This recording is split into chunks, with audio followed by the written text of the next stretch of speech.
What you see is what you get with Janet.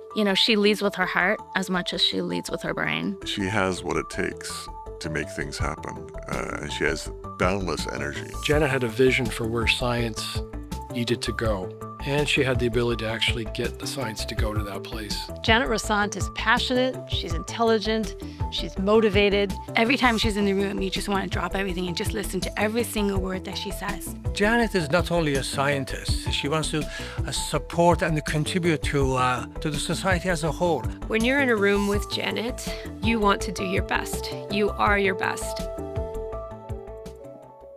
Started to interact with Janet way back in the 1980s. There was nobody in Toronto at that time who knew how to work with embryos.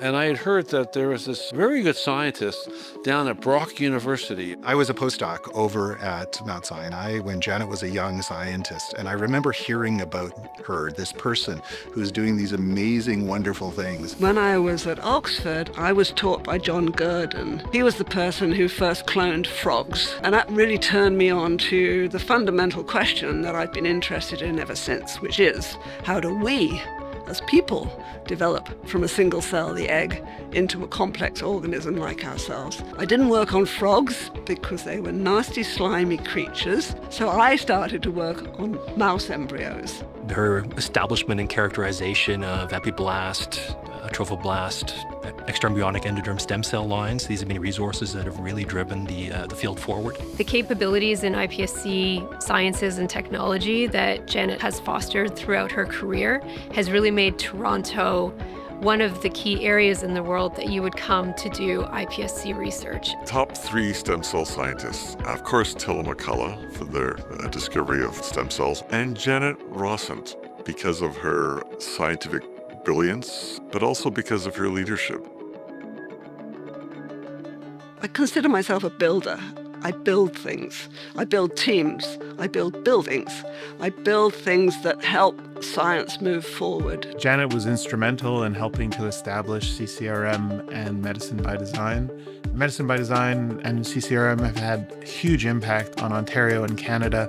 For example, CCRM has started more than 11 companies that have gone on to raise hundreds of millions of dollars. Her advocacy always has been that we need, as a government, as a society, as a country, to invest from basic research, very fundamental, basic science, basic research, into the application and commercialization of research. Janet has been the chief of research here at SickKids. She's been on the board of directors for the Canadian Institutes for Health Research, for the University Health Network, for the Canada Stem Cell Network. She's been president or scientific director of the Ontario Regenerative Medicine Institute, the Gairdner Foundation. It's remarkable what she's accomplished, and I think anywhere that she's had a leadership role, they are now stronger and more successful because of it. I first met Janet when I was on the search committee for the chief of research here at SickKids. I was very impressed by her and her vision for what we could do. I remember her interview. I remember being awestruck by her calm demeanor, but importantly, what it takes to be part of a team. The PGCRL was Janet's brainchild. She was instrumental in the conceptualization of this building, its design, the fundraising, the grant writing,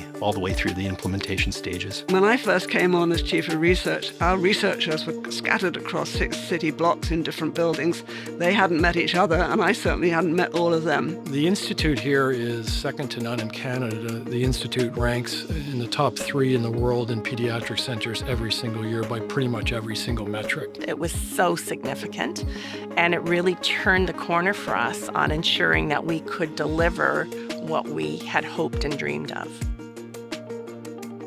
I had the great privilege of chairing the search for the president of the Gairdner Foundation, and Janet just rose to the fore without question for all the things we know about her. Her distinction as a scientist, her commitment to the development of the next generation of scientists. Janet has just done a superb job in bringing the Gairdner Foundation to the public. She's really brought it up a notch or 2. They are Canada's Nobel Prize.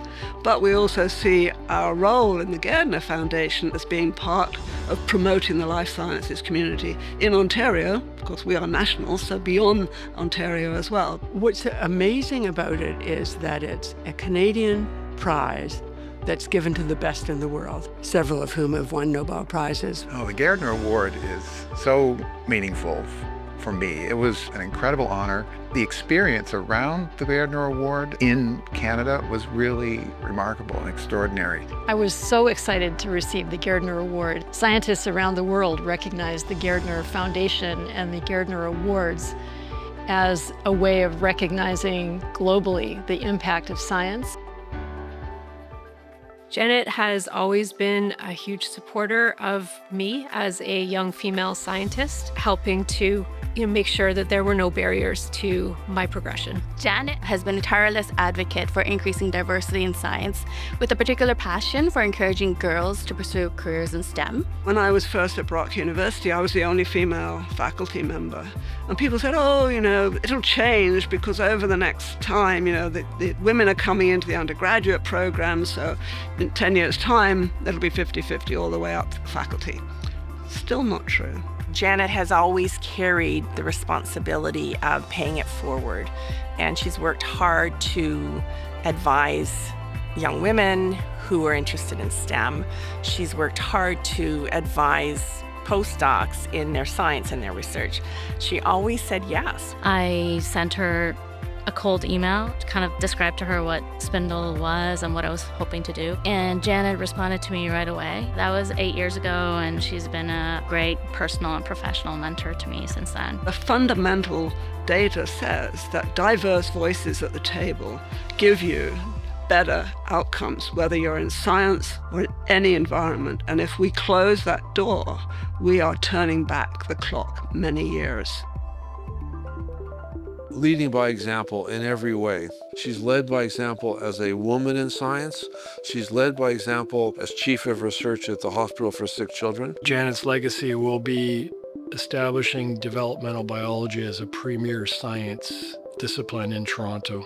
Her discovery of trophectodermal stem cells and her work of early development really was brilliant and paved the way and opened doors to lots of new science to be done. The creation of this center, the PGCRL, we probably can't even count the number of trainees and young scientists that have benefited from the seminars they've seen here, the work that they've done in the academic labs here. She has brought together the public and private sector to advance science, but also to enhance Canada's global health sciences footprint. Her influence is global because the people that she's trained directly are all over the world. The people that we've hired and then have had their own trainees that have gone all around the world, that's really part of her legacy. I'd say the Gairdner, being the unbelievably special program that it is, the discipline, enthusiasm, and commitment to getting the very best of excellence wherever it can be found are really a unique contribution that will stand out at the end of the day as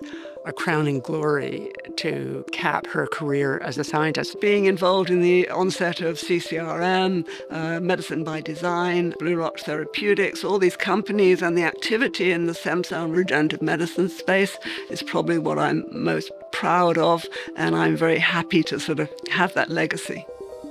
Janet, congratulations on this award from Life Sciences Ontario. I know it's not your first award, and it certainly won't be your last, but it's most deserved.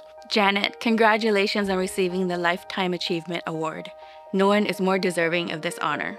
Congratulations, so well deserved, and it's an honor to greet you on this occasion. Congratulations, Janet. Your career has been and continues to be an inspiration for us all. Warmest congratulations, Janet, on receiving this prestigious award. Janet, congratulations on a lifetime of remarkable achievement and on this very well-deserved award. Janet, a heartfelt congratulations on this very well-deserved award. Congratulations, Janet, on receiving this Lifetime Achievement Award. I'm so proud of you, so inspired by your research, and I look forward to what you will do in the future. Janet, congratulations from all of us at SickKids on this incredible award. You've done great over your career. Keep it going. Dear Janet, congratulations on this award. I can't think of a more deserving person for this recognition. My heartfelt congratulations to you, Janet. I couldn't imagine anyone more deserving of this honor. Hearty congratulations on behalf of myself and everybody at the Gairdner Foundation. We're so proud of you. Janet, my heartfelt congratulations on this well-deserved honor. Thank you so much for everything that you've done for SickKids, for me personally, and for science generally in Toronto and around the globe. I can think of no one more deserving of this award than you. Congratulations, my dear, dear friend. What's next? I am coming to the end of my active career. I'm currently, as I say, president of the Gairdner Foundation. I finish in 2026. I'm editor-in-chief of a journal, and I will be gently fading into the sunset.